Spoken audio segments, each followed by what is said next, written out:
Assassin's Creed Mirage came out with a $30 price tag, and it comes with a very difficult combat system. But for an extra $20, you can once again overpower your enemies, just like in Odyssey and Valhalla. So I'm going to go over all the gear you can get from the Ubisoft store. The selection is limited for now, but I'm sure they'll add more in the future. First up is the Fire Demon set. This is like a starter pack that comes with everything. Outfit, sword, dagger, and a mount.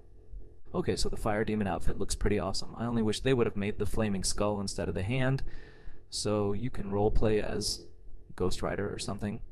But other than this, the outfit's effect doesn't really do anything. It burns the enemies that you kill so you don't leave a trace. It's like a fiery version of Death Veil in Odyssey. But like, considering how stupid the enemies are and how they hardly ever notice anything anyway, this ability adds almost nothing to gameplay. Sure, the effect looks great, but the fact that you have to stand there and wait like 5 seconds for it to trigger, it's not something you want to prioritize during a stealth mission. By the way, if you kill an enemy with a chain assassination while wearing this outfit and it burns the body, you still get your knife back. Just run over the ashes on the ground and you'll pick it up. The Demon Claw sword and Demon Fang dagger are designed to work together as a set. The dagger sets the enemy on fire on a parry, and if you hit them while they're on fire with Demon Claw, you get a flaming sword that may or may not set the next enemy on fire. During my playthrough, I found that the Demon Fang is probably the best dagger in the game right now. The burn debuff not only stuns enemies longer, but it does damage over time. You basically get one free heavy attack hit for the duration of the burn. It works especially well against elite guards, since they are always armored and fast. For the regular soldiers, once you parry, it's pretty much instant kill. All the gameplay you see now is on hard difficulty, and I never had any problem dealing with a big group of attackers. You can honestly play this set without the Demon Claw, because if you're not using the dagger, you'll have to take the extra step of setting enemies on fire for it to be effective. And if you set them on fire with a smoke bomb or something, they're all pretty much dead. Anyway, so this weapon is kind of useless in my opinion. Unfortunately, if you want the dagger, you'll have to buy the whole set, which is $10, so yeah, there's that. Next is the Jin armor set. This pack doesn't have a mount, so it's a little cheaper, which is good. So the Jin outfit doubles the duration of all your debuffs, so that includes poison, burn, stun, and sleep. It also works with the Berserker Dart, so the enemy will become enraged longer. You only get the most out of this effect on hard difficulty, so if you're playing normal, it becomes redundant.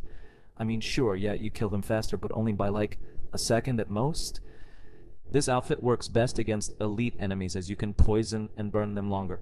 More duration also translates to more damage, essentially doubling your damage. The problem with elites is that they would still chase you down even when they're poisoned, so putting them on fire is the best way you can utilize this outfit. The Jin sword and dagger are pretty average. The effects make them seem powerful, but they're really not. The sword gives you a 50% damage boost, but this is irrelevant against elites. And you don't really need this buff when fighting regular enemies because they will be immobilized by the burns, and the poison will kill them very quickly with the outfit's buff. The dagger extends your debuff, but only when you parry. This is pretty stupid because you won't be parrying once you put them on a stun or debuff, so both of these weapons are pretty much useless. Moving on the last set, which is the lightning weapon set. This set gives you the lightning sword and dagger, and after about 60 hours into the game, this sword is by far my favorite weapon. It's the only weapon in the game with AoE damage, making it the best option in dealing with a big group of enemies. Whenever you get caught sneaking around in this game, you often find yourself surrounded by an army. The lightning sword is the best way to deflect that. So for every of your third attack, you'll deal 50 damage to 4 enemies. That's about a little stronger than a light attack. The 65 damage on your sword is as much as a heavy attack on a regular enemy. Obviously, this number becomes 0 when fighting the armored elite, but the lightning damage can still kill him. Also, the game keeps track of your attack sequence even after you get out of combat, so you can hit a guy twice and run away. The next time you attack someone, you'll trigger the lightning damage. This sword becomes insanely powerful in combination with the Demon Fang dagger. You'll parry and set him on fire, and when his friends show up, just wail on the burning guy and you'll kill everyone else. That's pretty crazy. So, for an optimal build, if you want to indulge in some premium gameplay, I recommend using the Jin outfit, the lightning sword, and the Demon Fang dagger. You'll feel like Cassandra and Ava again in no time.